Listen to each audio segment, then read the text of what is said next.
বিচ্ছিরি এই গরমে এই ঘটনাকে এপ্রিল ফুল নাম দেব নাকি বিয়ের ফুল বলবো সেটাই ভাবছিলাম। এমনিতেই প্রতিদিন এপ্রিল ফুল বানায় সাউথ ইস্টার্ন রেল। আমরা যারা সাউথ ইস্টার্নে যাতায়াত করি তারা এই সত্য বুঝে গেছি। ট্রেন ধরবো বলে ঠিক টাইমে স্টেশনে পৌঁছেও সেই একই গান গাইতে হয়, তোমার দেখা নেই গো তোমার দেখা নেই। রেলের এই ভেলকি দেখতে দেখতে গা সওয়া হয়ে গেছে আমাদের। সে যাই হোক, নামে কি এসে যায়, তার চেয়ে বরং আসল ঘটনায় আসা যাক। আজ স্কুল থেকে ফেরার পথে বাঁশকুড়া স্টেশনে দাঁড়িয়ে আছি প্রায় ঘন্টাখানেক। কোনো ট্রেন নেই, লেট মানে সে অসম্ভব লেট। এদিকে প্ল্যাটফর্মে ভিড় ঠিক ঠিক করছে, বুঝিয়ে নিয়েছি এই গরমে আজ ভিড় টেনে গোঁতাগুতি খেতেই হবে। ঘণ্টাখানেক পর অবশেষে মহারাজ এলেন, মানে ট্রেনের দেখা মিলল। ঠেলাঠেলি করতে করতে কোনো রকমে উঠলাম ট্রেনে।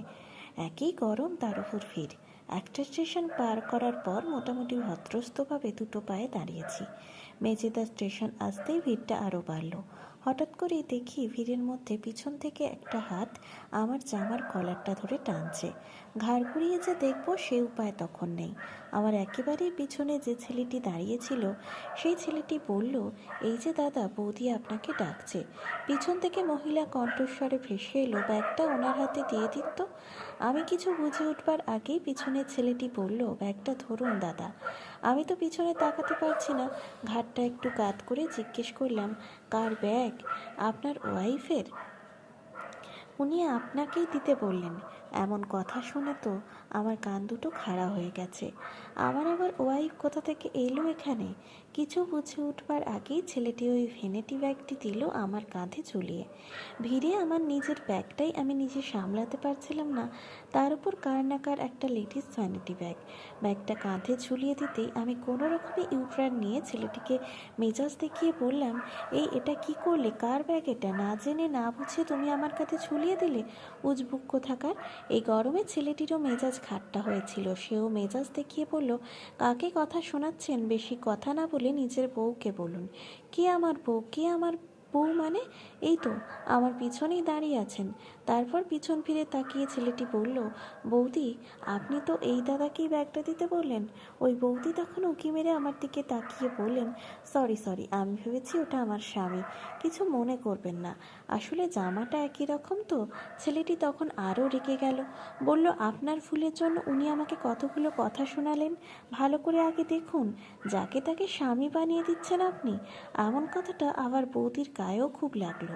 বৌদিও মেজাজ হারালেন, বললেন, যাকে তাকে স্বামী বানাচ্ছি মানে?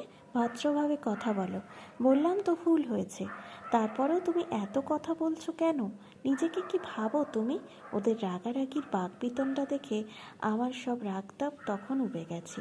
বৌদির ভ্যানিটি ব্যাগটা তখনও আমার কাঁধে। আমি বেশ উপভোগ করছি এই অলিখিত দেওর বৌদির উত্তপ্ত কথোপকথন। পাশ থেকে এক আনকোড়া আনমুখ ভদ্রলোক এসে কোনো কিছু না বুঝে আমাকে বলে উঠলেন, বেশ লোক তো মশাই আপনি। কোথায় আপনি ঝগড়াটা থামাবেন তা না করে আপনি দাঁড়িয়ে দাঁড়িয়ে রসিকতা দেখছেন। আপনি আপনার ওয়াইফকে এদিকে ডেকে নিলেই তো পারেন। এমন কথা শুনে আমার মাথাটা গরম হবে কি না আপনারাই বলুন। ওই ভদ্রলোকের দিকে চোখ দুটো বড় বড় করে তাকিয়ে আমি জাস্ট তাকিয়েছি। ভদ্রলোক বলে উঠলেন, আজকাল কাউকে ভালো কথা বলতে নেই।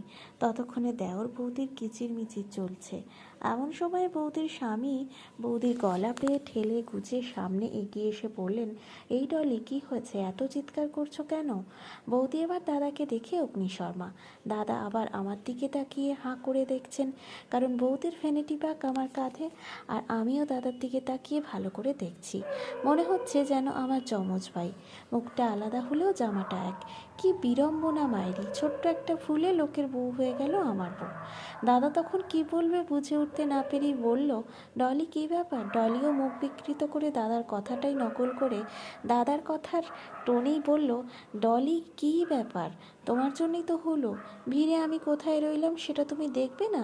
আরে এত ভিড়ে দেখবো কী করে? তুমি ট্রেনে উঠেছো, আমি তো পিছনেই আছি। আরে হয়েছেটাই বা কি? তা তোমার ব্যাগ ওনার কাছে কেন? আরে আমি তো ভেবেছি ওটাই তুমি। পিছন থেকে অনেকটা এক লাগছিল, বুঝতে পারিনি, তাই এই ভাইকে বললাম ব্যাগটা ওনাকে দিয়ে দাও। উফ, তুমিও না। একরকম জামা মানেই ওটা আমি, তুমি সামনেটা তো দেখবে। বিশ্বাস করুন দাদার এমন কথা শুনে আমি হাসবো না কাঁদবো বুঝতে পারছিলাম না। বৌদির ভ্যানিটি ব্যাগ তখনও আমার হেফাজতে। বৌদির ভ্যানিটি ব্যাগ কেন যে এত ভারী ছিল জানি না, ওর মধ্যে গোটা বিশ্বব্রহ্মাণ্ড পুরে রেখেছিল হয়তো। ভিড়ে আমি তার ভারে আমি এমনিতেই কাত, তার উপর দাদার এমন কথা শুনে আমি পুরো কুপোকাত। ব্যাটা বলে কি, বলে তুমি সামনেটা তো দেখবে।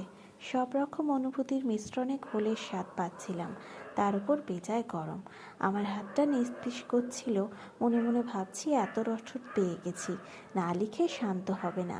আশেপাশে যারা দাঁড়িয়ে আছেন তাদের মধ্যে কেউ বুঝে কেউ না বুঝে উপভোগ করছেন এমন রসাশ্রিত ঘটনা। সে যাই হোক, দাদার এমন কথা শুনে বৌদি ঝাঁঝালো গলায় বলে উঠল, তোমার মতো বেয়াক্কেলে মানুষ তো এমনটাই বলবে, নিজের দোষ কিছুতেই দেখবে না। তুমি যদি ছিটকে না যেতে তাহলে এমন বিচ্ছিরি ঘটনা ঘটতো না। আমার দায় পড়ে গেছে সামনেটা দেখার। ততক্ষণে বৌদির ভ্যানিটি ব্যাগ আমি দাদার হাতে তুলে দিয়েছি।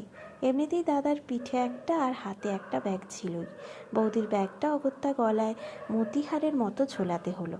সে সময় দাদার অবস্থা দেখে আমি কি বিশেষণ দেব ভাবছিলাম। দেখবেন সব জায়গাতেই একজন করে বিজ্ঞের বীজ থাকে, এখানেও ছিল।